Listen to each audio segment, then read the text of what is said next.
Okay, we're in chapter 2 today because we just have to keep moving. According to the syllabus, we got all this material to cover. We're supposed to cover chapters 2 and 3 today. And we'll see if we can get that done. On Monday, when I gave that illustration of my dad saying that wasn't half bad, that wasn't conditioning that resulted in me saying that to my wife. That was that learning by observation, observational learning. The conditioning, the classical conditioning that went on in my life early on was, did any of you have this happen? You'd be sleeping and all of a sudden you would wake up because of the smell of bacon and eggs? That's conditioning. And my mother would call and say, boys, it's time to get up and eat breakfast and go do the chores. And when you grow up on a farm, you have all this work you have to do before you go to school, and it was really early. And we would smell the bacon, so we would half be awake, but who wants to get out of bed? And then she would say, boys, and then my dad would, and I'd hear this door slam. He would come in the house and she would say, Bo, I've called the boys 3 times and they won't get up. And then there would be this. And guess what I'm conditioned to do when I hear those kind of footsteps? Pop out of bed and get dressed. And so when he sticks his head around the corner, I'm ready to go out and do some work. Because if you're still laying in bed, you're in big trouble. You understand? You think back, things that conditioned you to do certain things or be certain ways. Someone asked me one time, or someone actually invited me over. They said, we'd like to have you over for, what was it? What did they put on Reuben sandwiches? What kind of stuff do they cook and put on those things? Sauerkraut. Sauerkraut.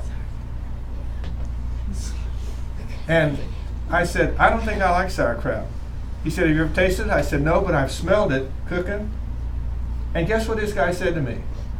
It doesn't taste like it smells when it's cooking. I'm going, really? Was he right? I mean, is it the same with cabbage? Cabbage smells kind of bad when it's cooking, or at least it does to me, but when you taste it. So sometimes you just develop an aversion to something because that doesn't smell good. So it must not taste good. And just be aware of the fact that a lot of that stuff just goes on in our lives all the time. All the time. Okay, so keep them straight. I'm sorry I confused you a little bit with that one.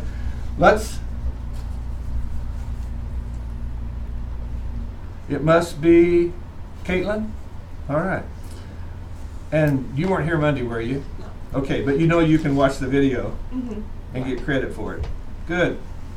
All right. So we're in chapter 2 today. Heredity Environment. You got your books with you? Good. Look at that book. And the first thing is page 44. What does page 44 say about males and females? Females have 2 X chromosomes and males have 1 X and 1 Y chromosome. Did you know that?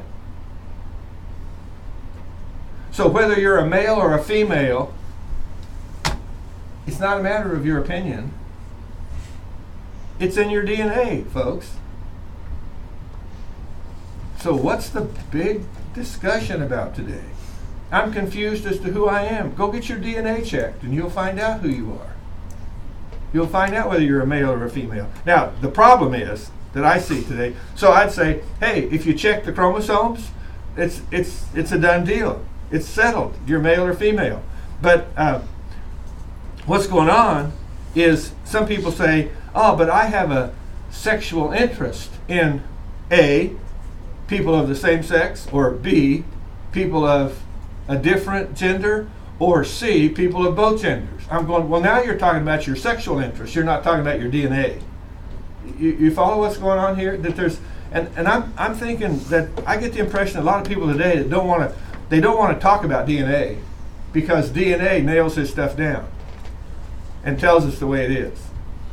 They want to talk about, well, my preferences or my experiences or whatever, and I'm saying, and we can talk about that, but don't confuse that with the chromosomes you're born with. The second thing is, on page 46, Scientists are working toward finding genetic markers for every disease that can be inherited. Well, what do you think? We find a marker for a disease, we can go tinker with the marker and you won't have to mess with the disease. And I'm thinking, yeah, but have any of you noticed people who have a problem and they take some medicine for their problem and next thing you know they're having side effects from the medicine? I'm thinking when they start messing around with those markers, it could be they mess something else up as well.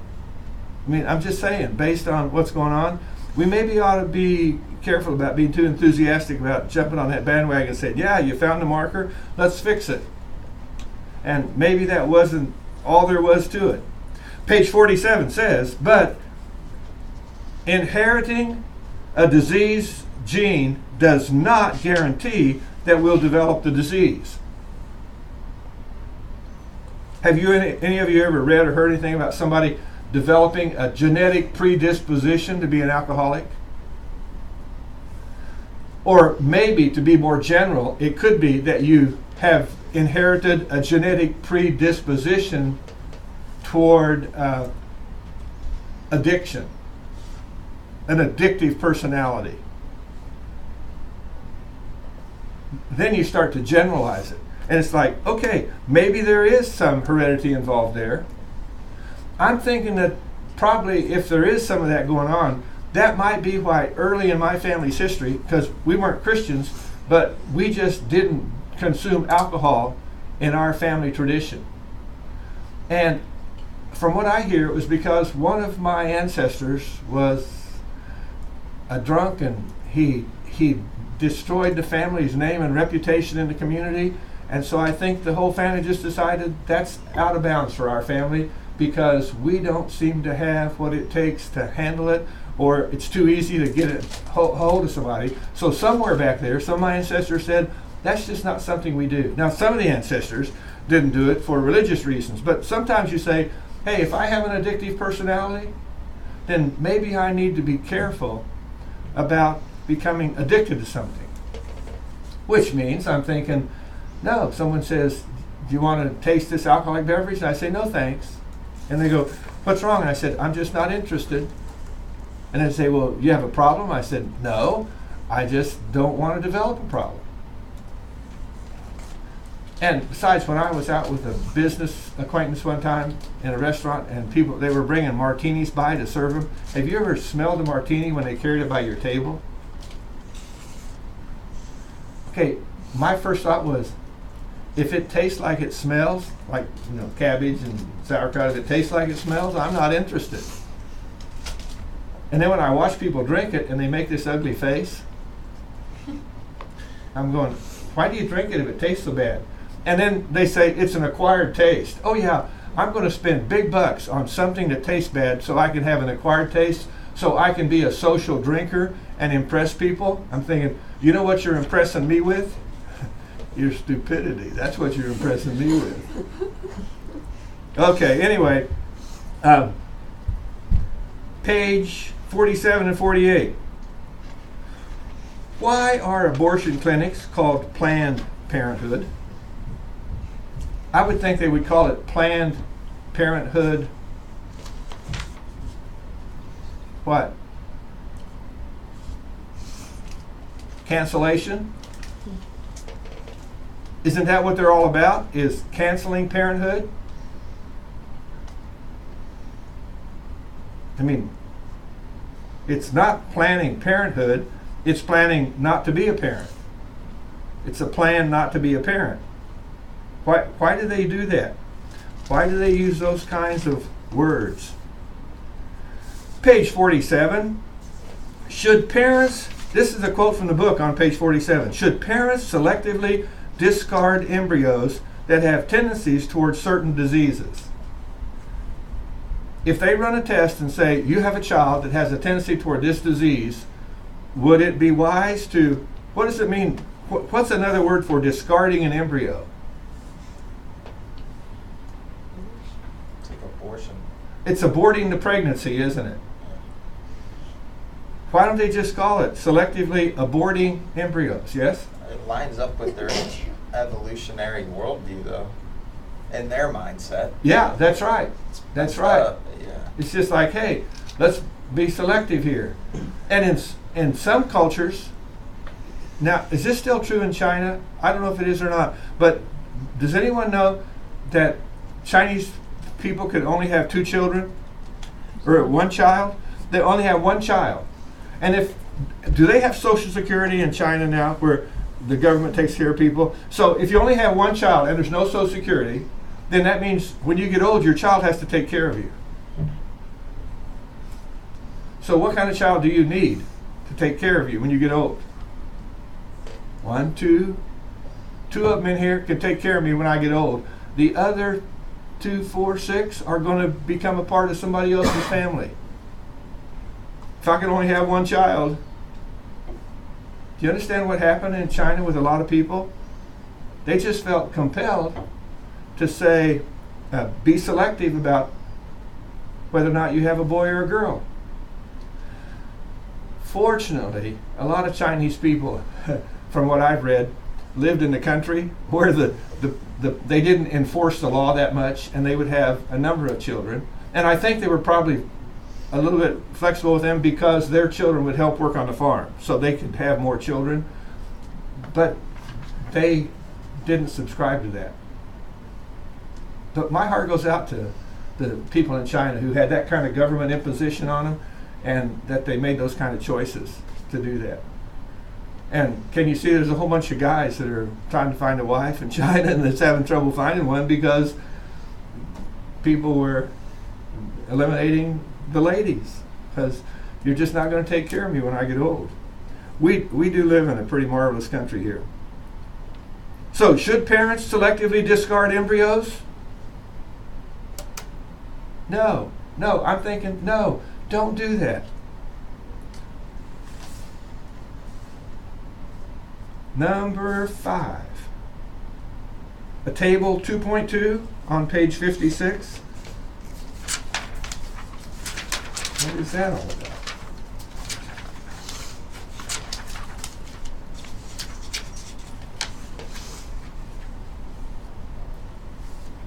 Common traits governed by dominant and recessive genes.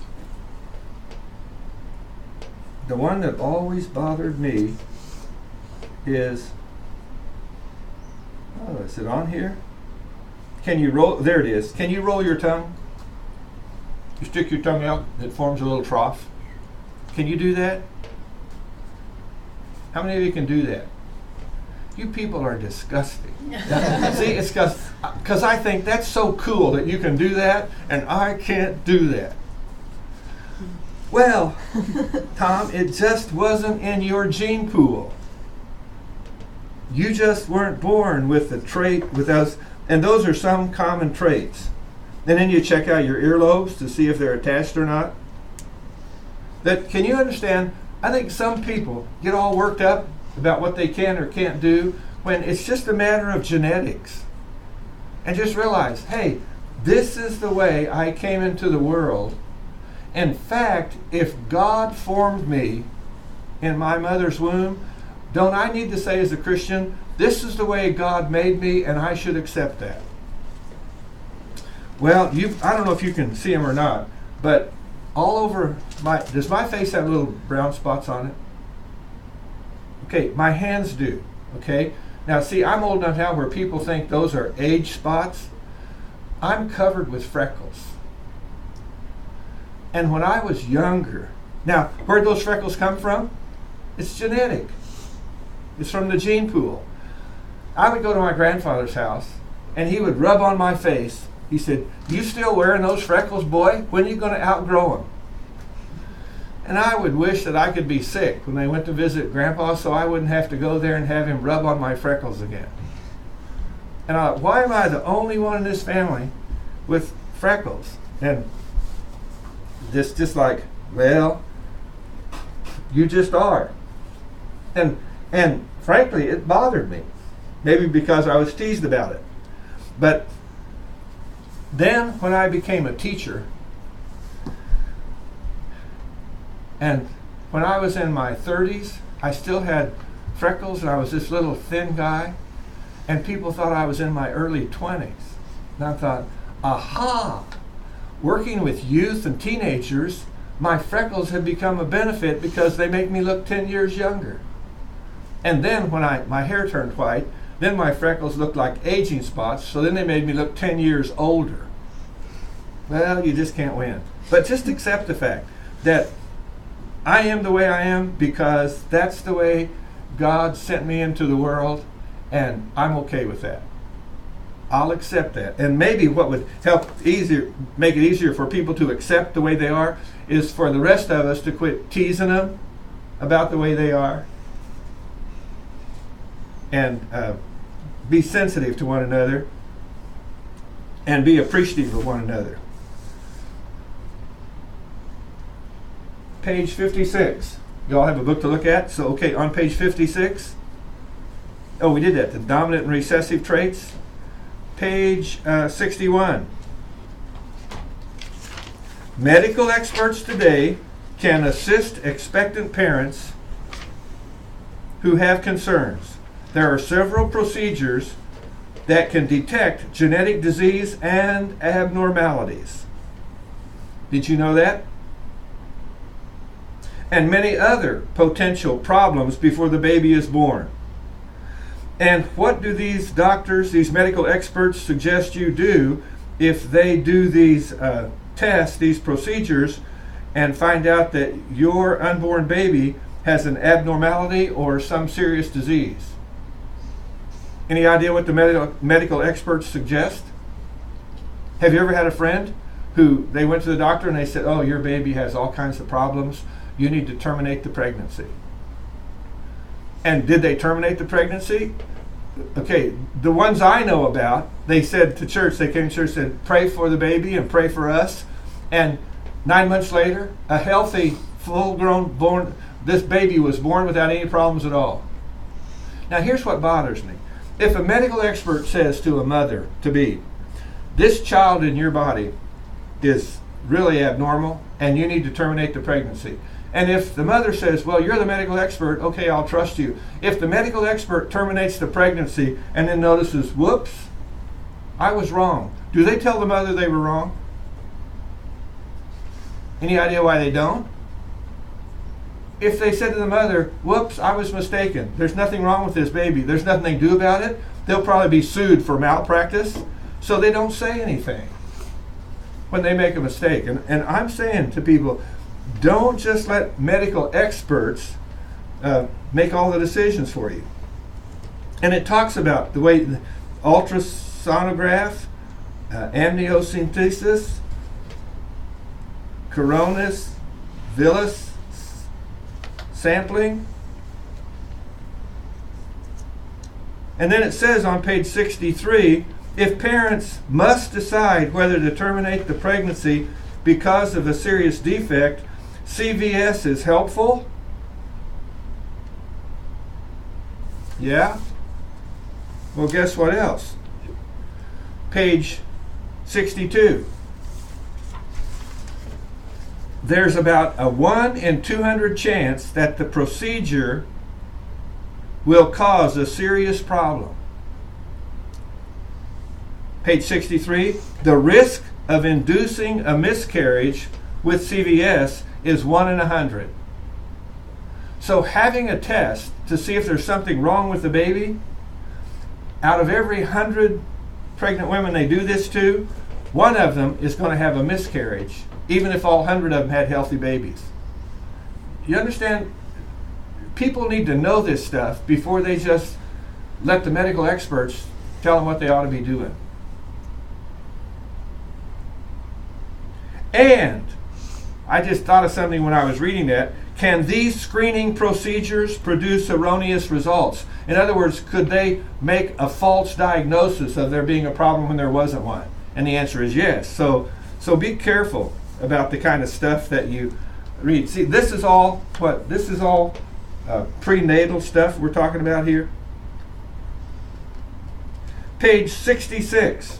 What is page 66 talking about?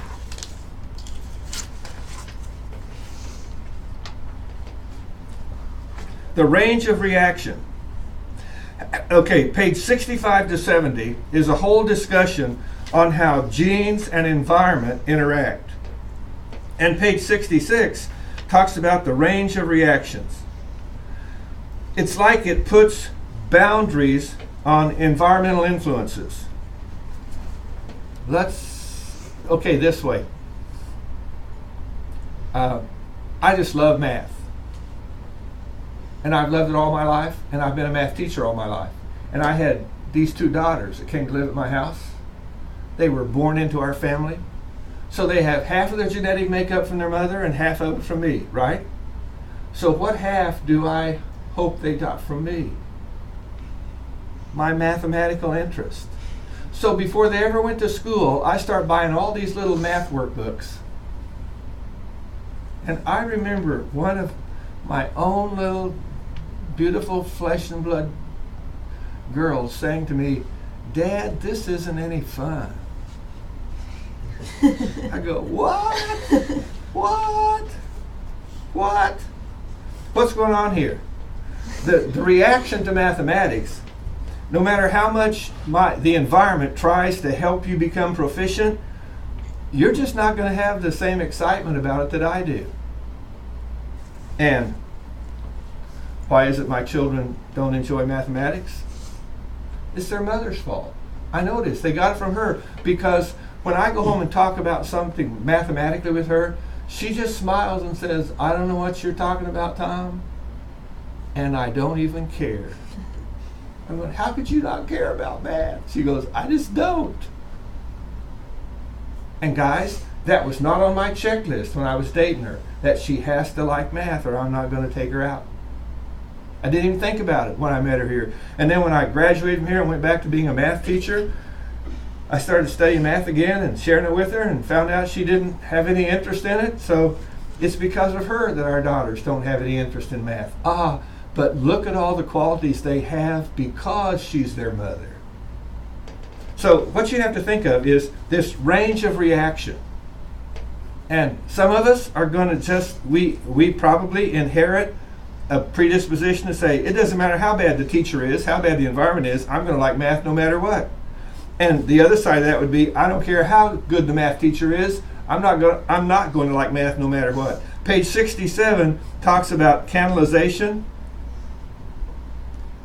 where it's just one way to put it is a canal is like something water flows through, so it keeps the water from running all over the place. But it's kind of like getting stuck in a rut or in a canal. It's just like you're just kind of programmed to operate like that. Do you have any canals that are a part of your life? We get ready to go home to see relatives, and I say, "So, when are we leaving, Nina?" She goes, "Well, I don't care, whenever you want to leave." I said, "How about we leave at 8 o'clock in the morning?" She goes, "Why so early?" I said, 9 o'clock? She goes, "Oh, I guess I could be ready at 9. Okay, 10 o'clock? Yeah, I can be ready at 10. Now, you know what that means when she says I can be ready at 10? Where am I at 10 o'clock sharp? What canal am I in? I'm out in the car with the engine running, and I leave about 5 minutes till 10, and I say, "I'll be out in the car waiting for you." And I go out there and start the car and turn it on and let the engine run, and I watch the clock. Tick, tick, tick, tick, tick. Because what are we supposed to do at exactly 10 o'clock? Back out of the driveway and head to Oklahoma. What are we doing? Is there an appointment we have there at a certain time? No, it's just the way I'm, what do we call it, wired. It's just the canal that I live in. And one day, my lovely bride got in the car, and I said, "Well, looks like you're 2 minutes late." And then I added this unnecessary appendage to my comment. As usual. That was so unnecessary, people. And my wife said, "Tom, you have an awesome way of ruining a good vacation." And I'm going, "What?" And I thought, you know what? I do. For other people, this little canal that I run through, this little rut I'm stuck in, and so I'm thinking, get out of the rut, or just keep it to yourself, or don't worry about it. It's not that big a deal. But it's the way I'm wired. You see, it's just like I think like that, and I operate like that, and I'm most comfortable doing that. Page 68 talks about niche picking. Given a choice. Have you ever taken one of these tests, personality tests that says, given a choice, would you rather read a book or work some math problems? What would you say? Work some math problems. What would the rest of you say? What would you say? Read a book or work some math problems? Read a book. Read a book? Read a book? Read a book. Read a book? Book. Book? Yeah. Ah, thank you. I knew there was somebody here. Book. Book? Book. Book? Read a book. Read a book. There we go. See? But okay, it doesn't matter about the rest of the world. We've got it figured out. AARP magazine says old people ought to do things to keep their mind sharp. Crossword puzzles or Sudokus. Anyone know what those are? You know what a crossword puzzle is, right? Word stuff. You know what Sudokus are? Math stuff. So in our house, one of us does crossword puzzles, one of us does Sudokus. I do the math stuff, she does the crossword stuff. And every now and then she asks me about some of her crossword puzzles she can't work. Here's my opportunity to say, I don't know, and I don't care. But see, I remember how that hurt me when she said she didn't care about math. And the Bible says, do unto others as you would have them do unto you. So I said, I'm sorry, I'm just not very good with all those words. So it's like given a choice, we tend to hereditarily tend to pick certain things. So heredity has a lot of stuff to do with it. Page 69 talks about probabilistic epigenesis. What is that? Probabilistic epigenesis. It's a genetic inclination for a certain activity or environment. It's some genetic potential you have. That's why with children, I think it's important for us to give them a whole lot of experiences, because it could be that God has sent them in the world with some kind of an ability that we don't know about, and we would never know about it unless we gave them the opportunity to try some of those things to see what they could do. One of our daughters wanted to play the piano, so we bought a piano. The other daughter wanted to play the flute. Is that little silver thing that makes that high-pitched noise? One of my friends said, be thankful they didn't pick the clarinet. And I know why now, because when my daughter that played the piano was in high school, they asked her to play the clarinet in band, and she brought it home. That is an awful sounding instrument while you're learning to play it, isn't it? I guess once you get it down, it really perks up what's going on, but at first it's pretty tough to handle. So give children a lot of experiences so they can kind of discover what it is they have a genetic predisposition for. Now, page 74 talks about measuring the heritability of traits, and I'm not sure that chart is all that useful, because I don't know how they come up with those numbers. But the one thing that I think they've left out of their chart is the fact that God has created each of us with certain gifts and abilities, and that needs to be recognized too. That, okay, some of what we are comes from our heredity, some of it comes from our environment, but doesn't some of it just come from God putting his hand on our life and saying, this is what I want to do with your life. And if you will acknowledge me in all your ways and let me direct your path, you'll find out what that is. And you will be one happy camper. That's my paraphrase of Psalm 1. The blessed is the person. And here again, to me it's so amazing. Here's where our total depravity kicks in and gets in the way. I don't know how many times in the years I've been involved in ministry, I've talked to a student who said, you know what worries me about just totally abandoning my life to God? And I'm going, tell me. And they go, I'm afraid he'll want me to spend the rest of my life doing something that I won't enjoy. Now, think about as much as we don't like shoveling snow, look how beautiful it is. I mean, think of the way God's put this world together. I mean, could you look at God's creative handiwork and conclude that He's probably going to pick something for me to do for the rest of my life that'll make me miserable? That's inconsistent. It's like, okay, that's not the truth. That's a lie. Well, where do the lies come from? The devil, who's the father of lies. So just realize that there's just a lot of people in the world who somewhere have picked up this notion that I'm afraid if I give my life to God, He'll make me miserable. When in fact, if you give your life to God, you'll be the happiest you could ever be in 10 lifetimes. I mean, I've said more than once, I have a lot of interest in a lot of things, and I've said to my wife, you know, I could have spent my life doing this, or doing this, or doing this, or doing this, but as much fun as it would have been, none of it would have been as rewarding and as much of a blessing as doing what I'm doing, because what I'm doing is what God wants me to do. But for a guy who thought going to school was being incarcerated, making the transition to being a teacher, that was pretty tough for me. But I did it and then found out I loved it. And I thought, wow, is God good or what? So when you look at that measure of heritability, don't overlook what it is God can do in you and through you and for you. Okay, let's jump over here to chapter 3 and see if we can cover chapter 3. Prenatal development and birth. Page 86. Oh, page 83. How many of you have seen a pregnant woman doing something that could endanger the health of her unborn child? How many of you have ever seen a pregnant woman doing something that was dangerous for the health of her unborn child? 1, 2, 3. Rest of you haven't noticed. See, since I read this stuff and teach this stuff, I notice it all the time. I want to walk up to those pregnant women and go, don't buy those cigarettes. They're harmful to the health of your baby. Don't do that.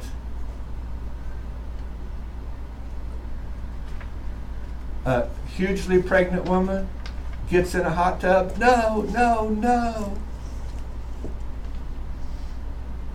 Your little baby can't handle that like you can. So, page 83, after reading this chapter, you should be able to identify more than a dozen risk factors, more than a dozen things that, and can you see where if this chapter probably ought to be cut out of a book like this and put in the hands of every pregnant woman and say, read this chapter and ask yourself, am I looking out for my unborn child's health and well-being? Page 86 talks about major events during prenatal development. What are those major events? You all have a copy of that in front of you there? Somebody need one? I've got a copy of it in case you need one. Here you go. What are those major events? Who needs one? Anybody else need one? You got it there? Okay, you got it? Got it? Got it? Okay.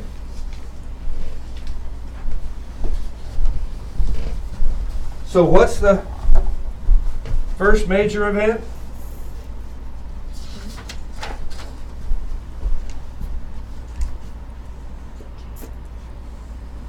Prenatal development. When does it start? Germinal stage, 0 to 14 days. So within 2 weeks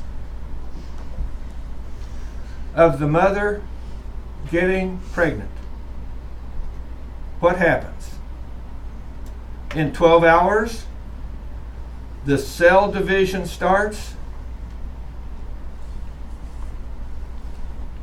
In 3 to 4 days, this little zygote enters the uterus where it's going to live until it's born for 9 months. And in 8 to 12 days, it attaches itself to the uterine lining where it's going to get its nourishment from the mother.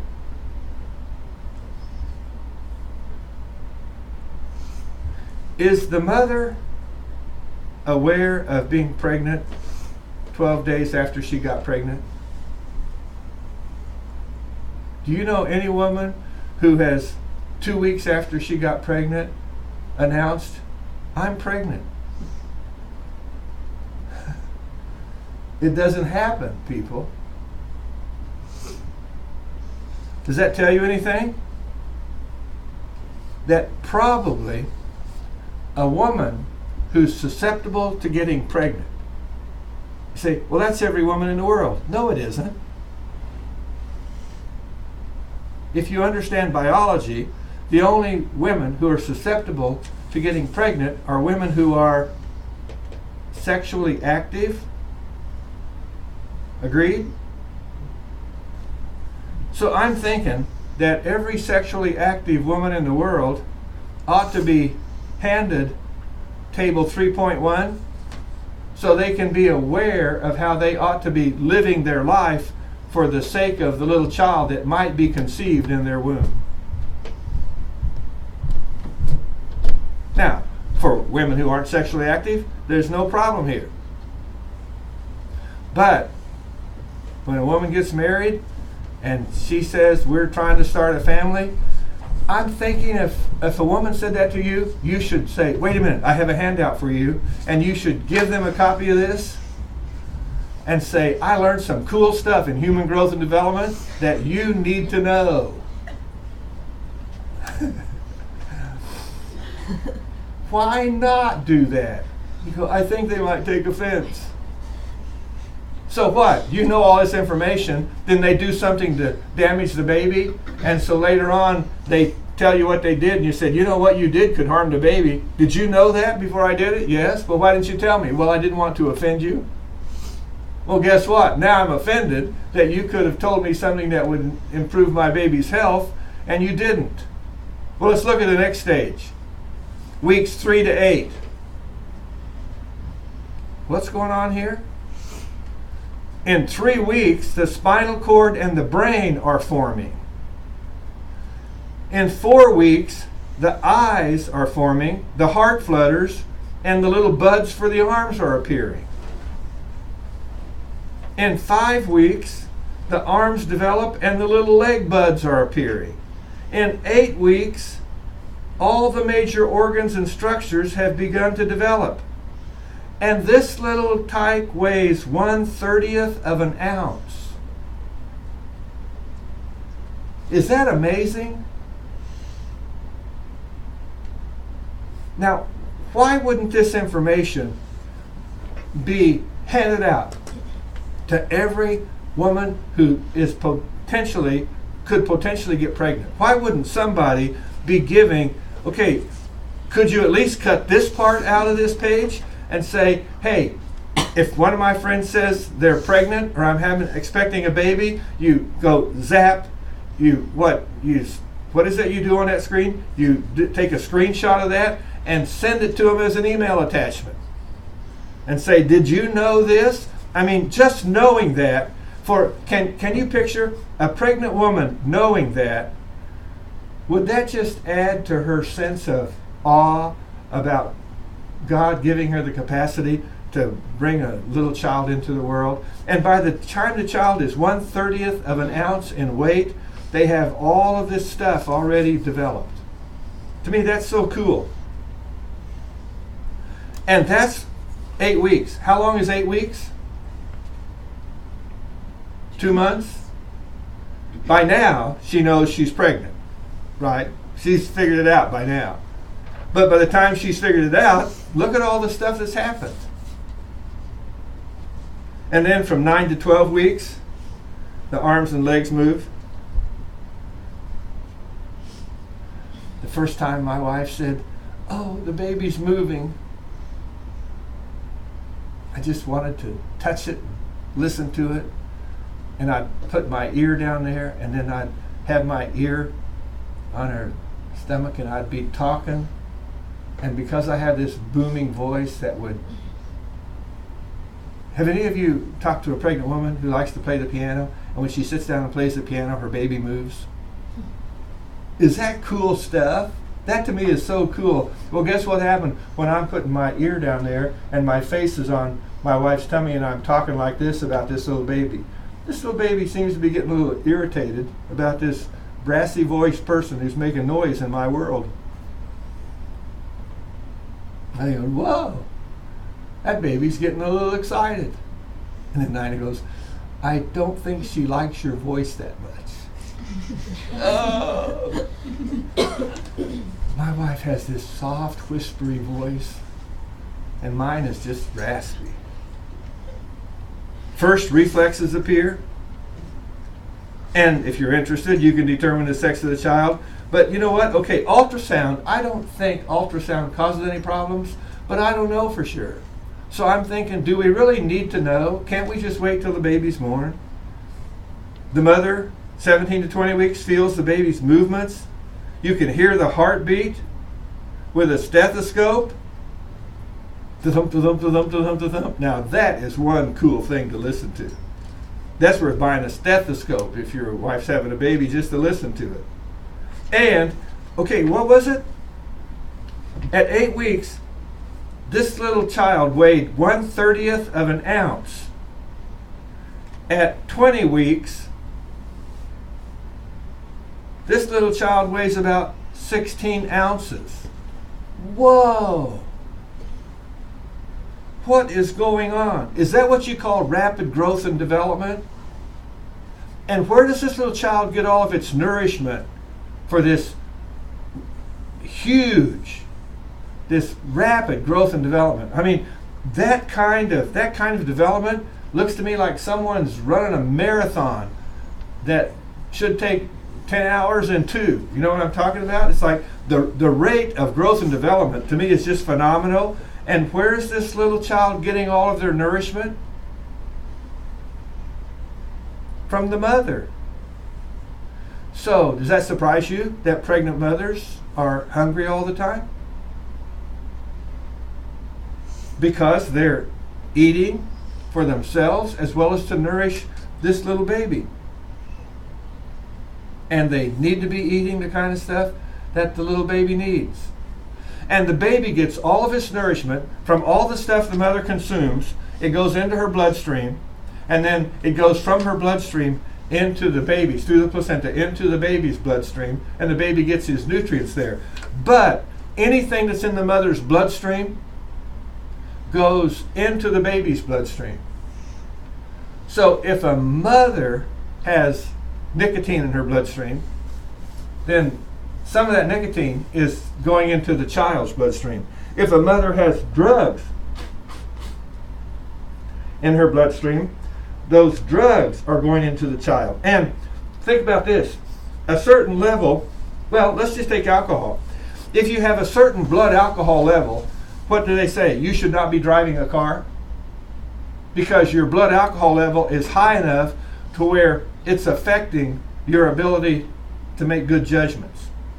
Okay, if the baby only weighs a pound and the alcohol in the blood that's impairing the mother who weighs, 120 pounds? What's that blood alcohol content doing to a baby that weighs 1 pound? And you can go on the internet and find out about it. Because mothers who drink heavily, or maybe sometimes it doesn't have to be that heavy, who drink consistently throughout their child's pregnancy, will often have a child that has fetal alcohol syndrome. Have you heard about that? If you haven't, you can Google it and see what it does to unborn babies. Because of that much alcohol coming into their bloodstream, it does terrible things to their growth and development. I'm not even sure. See, I find myself saying, I wonder if caffeine, a mother who drinks coffee, ought to give that up when she's pregnant. You understand why I would ask that question? Knowing what caffeine does to us? Thinking, is that going to injure the unborn child? And my wife grew up in a home where they had coffee all day long. Once the pot was emptied, they made some more. So she grew up drinking coffee. And I can drink it or I can not drink it. It's no big deal. Mountain Dew, now that's another issue. I love my Mountain Dew. But I've pretty well given that up too. But when she got pregnant, this to me was amazing. She said, you know how sometimes pregnant women say certain things smell bad to them? She said, I don't know why, but coffee just doesn't smell good to me. And I thought, well, you know, based on what I've read about this, maybe that's a good thing. Because maybe if she would have been drinking coffee all through our child's pregnancies, our two daughters would be as hyperactive as I am. That would be a tragedy. You'd see 3 people running around the room going, ah, little kids going nuts. So sometimes I think the Lord just kind of steps in and intervenes. So if you see a pregnant woman who says, I'm sorry, but I can't stand the smell of that or the taste of that, then I'm thinking that's just God giving them a distaste for things He doesn't want them to have during that pregnancy. So 24 weeks to 40 weeks. What's 24 weeks? 6 months to 10 months. What's going on? For the last 3 months of the pregnancy, they start gaining weight, because you don't want them to be born when they weigh a pound, do you? What's the normal weight for newborns? 6, 7. So that means if they weighed a pound back here at 20 weeks, and then all of a sudden they've got a whole bunch of weight to gain. So she is going to keep, as she gets bigger, she's going to need to keep eating a lot of groceries. The lungs mature enough to support breathing, because they're going to need to do that once they enter our world. And it weighs approximately 2 pounds at 28 weeks and 7.5 pounds on average at birth. And when the doctor said, so Tom, when your wife has this baby, do you want to be in here and watch the baby come into the world? I go, no.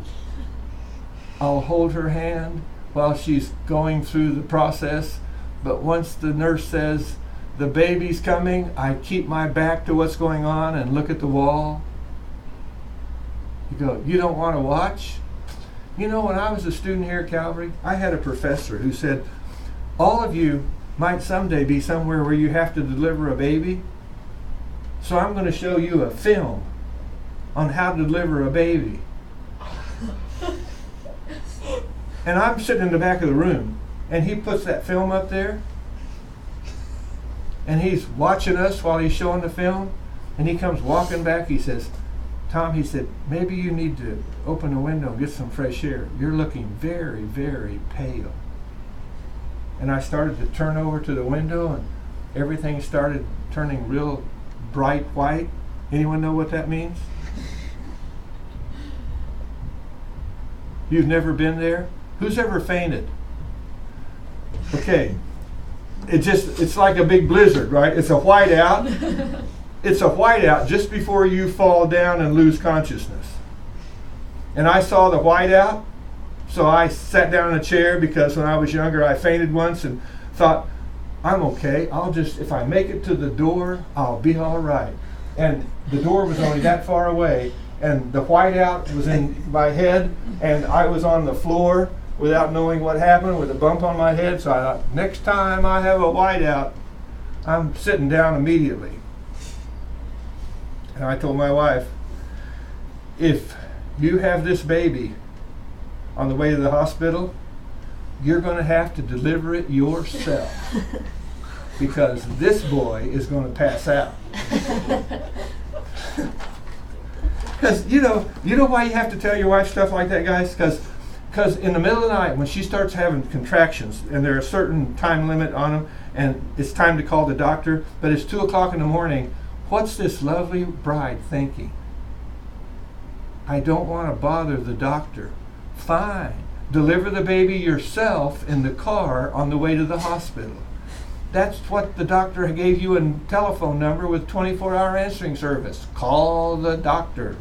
And when he says get to the hospital, then we get over there. You go, yeah, but it's going to cost more money if I'm there early and I have to wait longer. I don't care. I do not want to pass out in the car while you're having a baby. That would really make the news, wouldn't it? Expectant father passes out, isn't there to help his wife through the process. Sad stuff. Okay, what page was that? 86? Page 90? 91. Now I got a copy of that one too. This is another thing that you probably ought to be giving all those people. If somebody wants an extra one of these to give to some friend of theirs that's pregnant, you're welcome to it.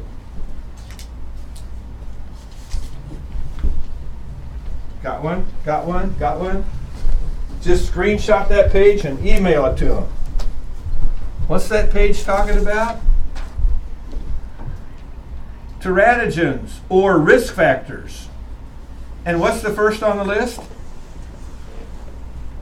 Alcohol. What's the second thing on the list? Cocaine. Okay, I've already told you, you can Google fetal alcohol syndrome and you can see pictures of what excessive consumption of alcohol can do to a child. But see, I'm saying, yeah, but how do you know how much is excessive? I'm thinking just stay away from the stuff. But have you ever heard stories about a little baby who was born to a mother who was addicted to cocaine? And the baby comes into the world addicted to cocaine. Except because they're so small, their addiction is much more intense than hers is. And while they're going through what is called withdrawal, they can die because it can be that much of a shock to their system. Cigarette smoking, what's it do? Low birth weight, increased risk of spontaneous abortion, stillbirth, neonatal death, hyperactivity, and poor school performance. You go, what are you talking about? All they know is that children in school who had parents who smoked when they were pregnant have poor school performance. It does something to their brains that interferes with them functioning like kids who didn't have smoking parents. Why did women start doing that anyway? I mean, think about it, ladies. Men who smoke are just disgusting, aren't they? I mean, they smell bad. It even makes their face, it distorts their face. They look bad. You know why they're doing it? I asked some kids one time why they were smoking. They said, 'cause it's cool. And I said, I don't think it looks very cool. Who told you it was cool? And they tell each other it's cool. And somehow, it's just like, hey, if the girls just look at the guys and say, I'm thinking these guys who smoke are just out of bounds, then why would a girl start smoking? Well, the guys can do it. Well, if the guys are going to do something stupid, are you girls really going to do something stupid too? Be smarter than that. Marijuana, low birth rate, muscle tremors, increased startle response, visual problems, increased risk of leukemia has also been reported. Do you need to screenshot this and send it to some of your pregnant friends? Heroin, low birth weight, jaundice, respiratory distress in newborns, all this stuff. Okay, now, these are legal and illegal drugs. Let's go to environmental pollution. What are we all being told that we need to eat more of today because it's healthy? Fish. What are we discovering that the fish that are being captured and fed to us have in it? Mercury. How did that mercury get in the water? It's part of our industrialized process. It goes into the stream, it goes through the stream into the ocean, and the fish consume it, and it fills up their body and to the level to where it's not healthy for us to eat them. So what do? You look for fish that have been raised in a mercury-free environment. Polychlorinated biophenols, PCBs, what are those? You know what those are?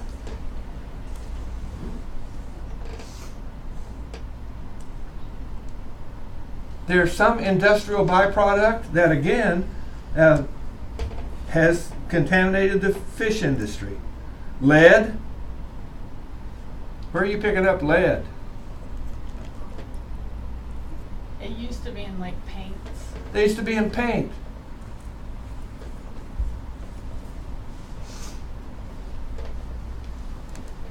Electromagnetic radiation.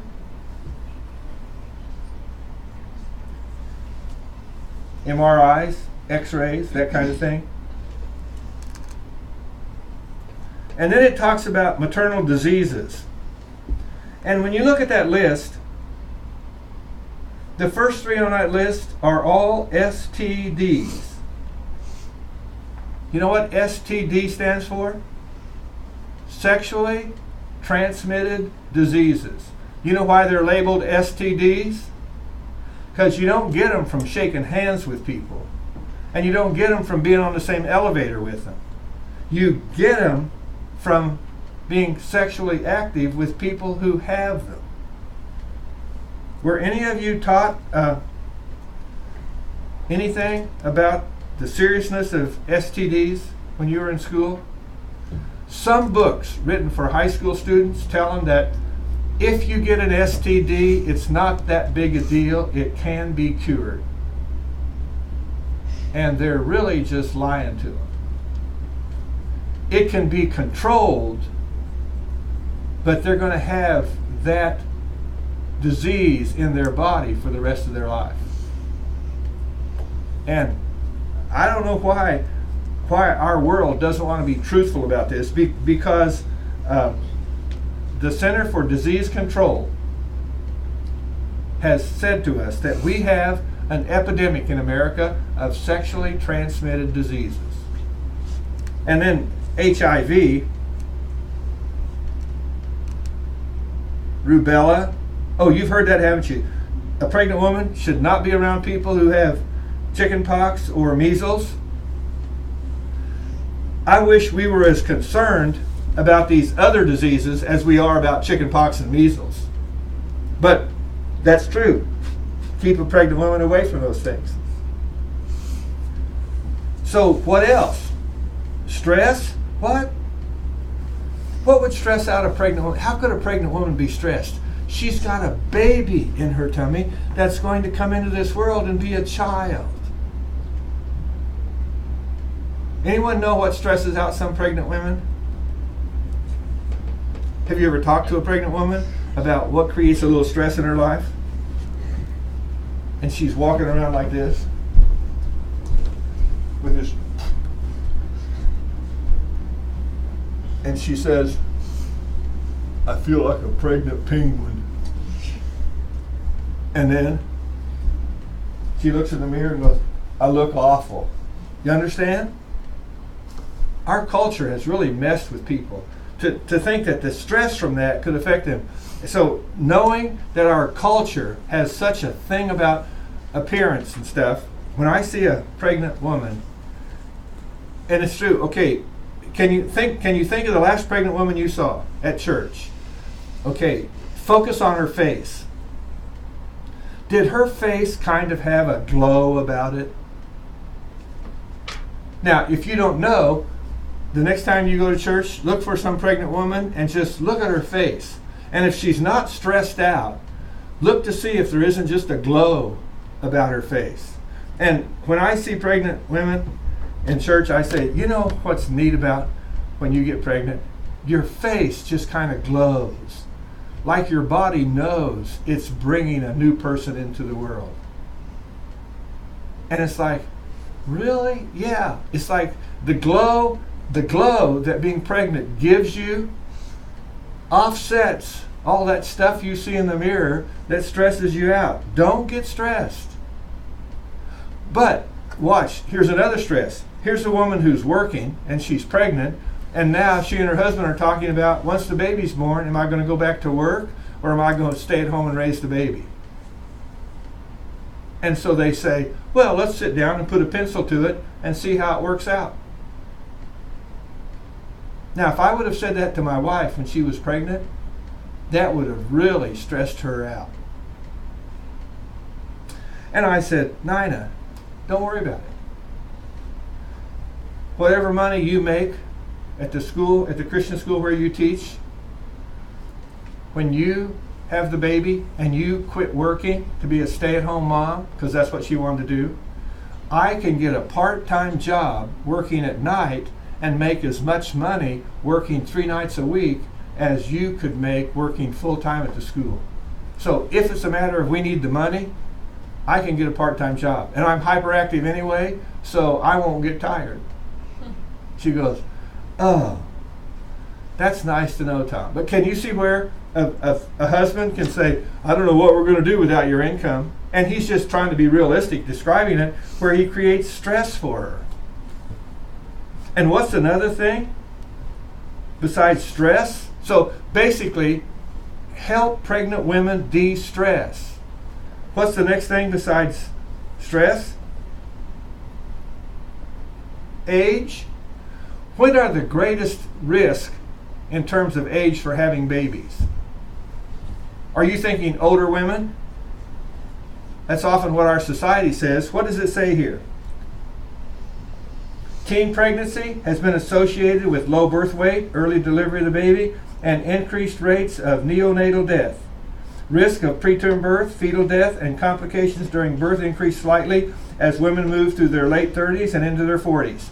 So, teenagers getting pregnant and people in their late 30s and early 40s are more at risk in terms of the age factor. I don't think anybody's telling teenagers that having a baby is not a healthy choice for the baby. One time when I was working with some teenagers and a teenage girl got pregnant, I said, so you seem to be pretty excited about having this baby. She said, I am. And I said, so why are you so excited about having a baby? And here's what this teenage mother-to-be said to me. I'll never forget it. She said, I will have someone who loves me unconditionally. Now, when a baby comes into the world, does that baby roll over and start telling its mother how much the baby loves her?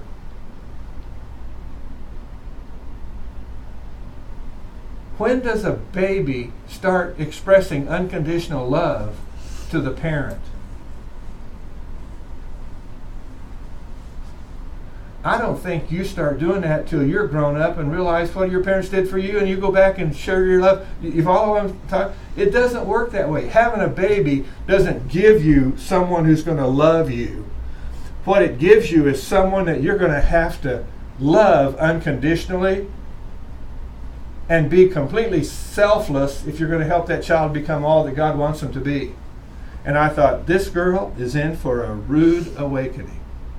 This baby is not going to just love on her. This baby is going to cry out for, I need this, I need this, I need this.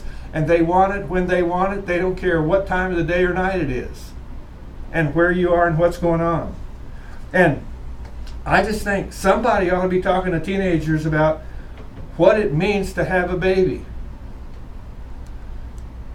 And I'll tell you what really is a disgusting thing. Okay, one of these teenage situations years ago that I had to deal with, I talked to the father and to the father's parents about what they were going to do about this girl getting pregnant. And I'll never forget what the father said to me. He said, my son has a brilliant future ahead of him, and he's going to college and earn this degree to do whatever, and he doesn't need to be held back by some immoral girl. Now, why was the girl immoral and his son wasn't?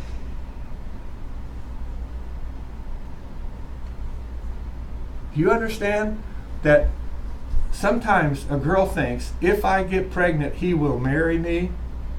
Do any of you know what the statistics tell you for teenage pregnancies? And I'm talking about even in a Christian context, where the boy and the girl both go to church. It ends up being that the boy's parents and the boy says, I want nothing to do with her. and I want nothing to do with that baby because I've got a life I want to live. They were being selfish when they impregnated her, and they're being selfish after she announced that she's having a baby. Now, I've seen the other situation too, where a young couple were in love with each other, and they talked about getting married when they got out of school, and she got pregnant while they were seniors in high school, and I talked to them about it, and they went on and got married and finished up their schooling through correspondence to get their credits done so they could graduate, and he went on and got a job and went to work. But would he recommend what they did to anybody? No. He said, we wish we wouldn't have done that.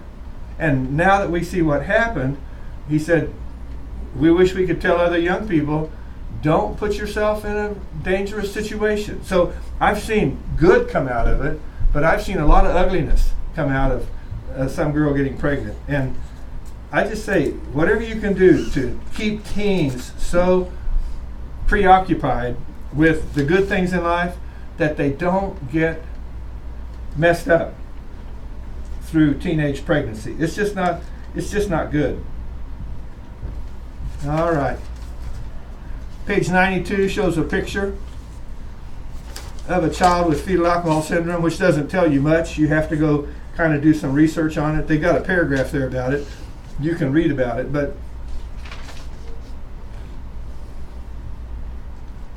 Dr. Bennett, what? I got a question. Go ahead. When you have a baby in a hospital, do they do like vaccines on the child and stuff like that? Usually not. That's something they would be expecting you to take care of before you brought them to the hospital. Well, I mean, if you have the newborn baby in the hospital, what They kind don't of do that procedures- stuff to a newborn. They don't. That usually happens later on in their life Okay. by the doctor that you take them to. So And- they're not pumping them full of anything. No, they're not. Then Okay. you make that decision later in life. All right. And when you take that little baby in to get their vaccination, and they give it to them in the heel of their foot, and you're holding that tiny little foot, and the baby starts, because it hurts, you just want to smack that nurse upside the head and say, don't hurt my little baby. But you have that decision to make later. They don't make that decision at the hospital when the baby's born. Okay, what did I say? Page 98 and 99 talks about critical periods. When is the developing baby most vulnerable to toxins?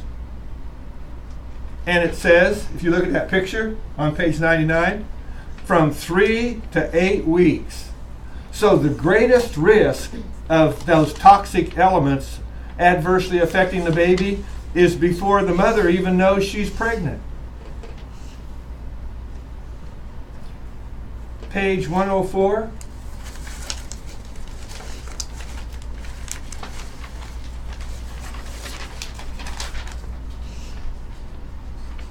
Becoming a family.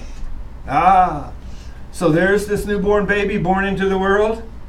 And at the bottom of the page, they got them 2 at a time, a double blessing.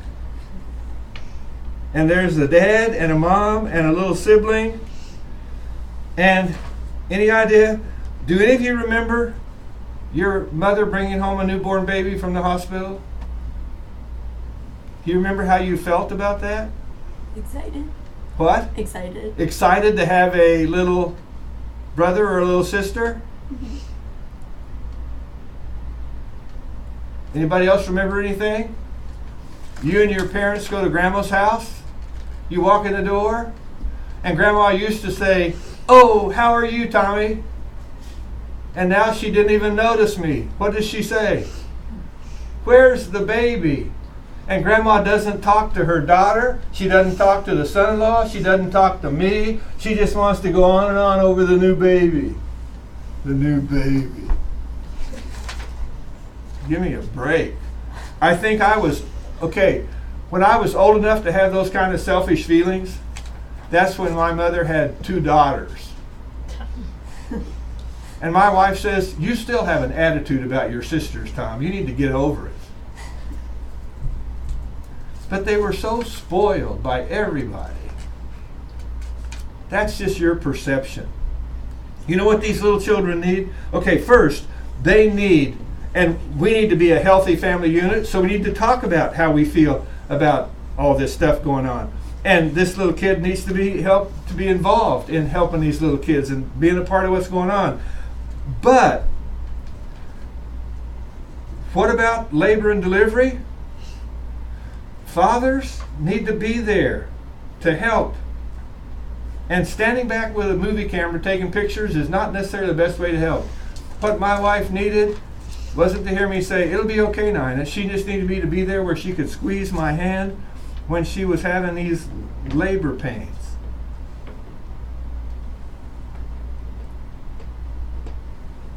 They say on page 111, you help them, you coach them, you give them emotional support, and sometimes assist with the birth. I'll pass on that one so I don't faint. What happens when the mother and the newborn baby come home from the hospital? Oh man, I remember that picture. Whoa. I pull up into the canopy of the hospital, and here comes my wife in a wheelchair holding the baby.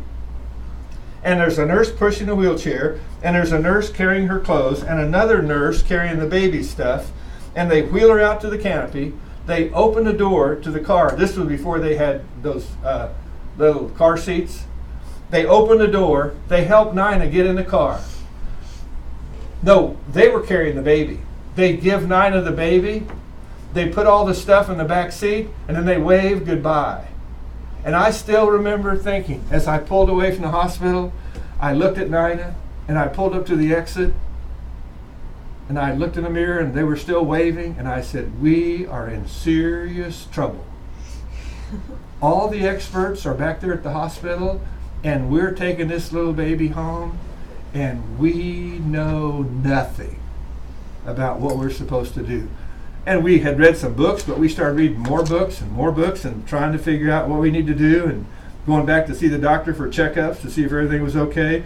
And I'm going to say something right here that I might as well add. A lot of women, when they get home from the hospital, they think, I'm going to get up and get back to my old routine right away. No, you're not. You just delivered a baby. You know what every husband needs to do? For I don't know how long it ought to be, but I'm thinking maybe the first month of her life, he ought to say that I have TV dinners in the freezer that'll last for a month. And you don't have to do anything. I'm going to clean the house. I'm going to cook the food. All you need to do is stay in that room with that baby and get your strength back. Because do any of you know situations where the mother thought, I'm superwoman, I'll get up and go back to my old routine. Next thing you know, she's sick and she's back in the hospital. And she's in the hospital. He's at home with a newborn baby. We've got a serious problem here. In fact, I saw that happen to some other people, and I said to my wife, you do nothing until we've had enough time for you to get your strength back so you don't go back to the hospital and I have to take care of this baby by myself. So what do we need to be doing for this baby? Let's see. Who came to our house to visit while we had this baby? All the relatives. And everybody wants to do what? Hold the baby and put their germs on it? If you're going to hold the baby, you have to wash your hands. And if they go, oh man, it's like, hey, if you don't want to wash your hands, don't hold the baby. That's just the way we're going to be. We're going to have our standards for how we take care of this little child. I think it's great when someone comes to stay at your house to help take care of the baby. A grandmother shows up. But I can tell you what, guys, if your wife's mother shows up to help take care of things while she's getting her strength back from having a baby, you are not going to like the way your mother-in-law does things. But you keep your mouth shut. If you don't like what she fixes to eat, you can always today go to Taco Bell and buy a burrito for $1. Or get a chicken sandwich from McDonald's for $1. But try to do what you can to take enough care of the everyday routine that your wife gets her full strength back. You do not want her getting sick and going back to the hospital. Okay. What about child care? This lady says, I like my job, I want to go back to work, I want to put my child in some kind of baby care. Well, if that would have been one of my daughters, in fact, when our daughters had children, I said to my wife, you need to quit working so you can be a full-time grandmother. And she said, but I like my job. I said, yep, and you can keep working, and then when they want someone to watch their child while they go do something, they'll call some lady at church, and she'll have the joy of being the grandmother stand-in while you're working. She did not like hearing that. And I said, I'm just telling you, that's the way it's going to play out. And she goes, well, then I'll just quit. But she said, if I quit working, I don't plan to ever go back. I said it, and then I said it again to her, Nina, I'm hyperactive. If I need to, I can go work 3 nights a week and make as much money as you made working at a Christian school. So don't worry about it. And she quit, and I would never think of asking her to go back to work again. And what does she do? She's a full-time grandmother. And when our daughters the oldest daughter had a girl, then she had a boy. And when her boy was born, her sister had a boy born 5 days apart, 5 days difference. And when these two girls had they only had sisters. When they had these little boys and they went to the store, these little boys drove them nuts. So they would say, Nina, Mom, would you go with us to the store and watch the boys while we're in shopping? She goes, sure. And she has all these memories of hanging out with these grandsons. And guess what? These grandsons think their grandma is the neatest person in the world.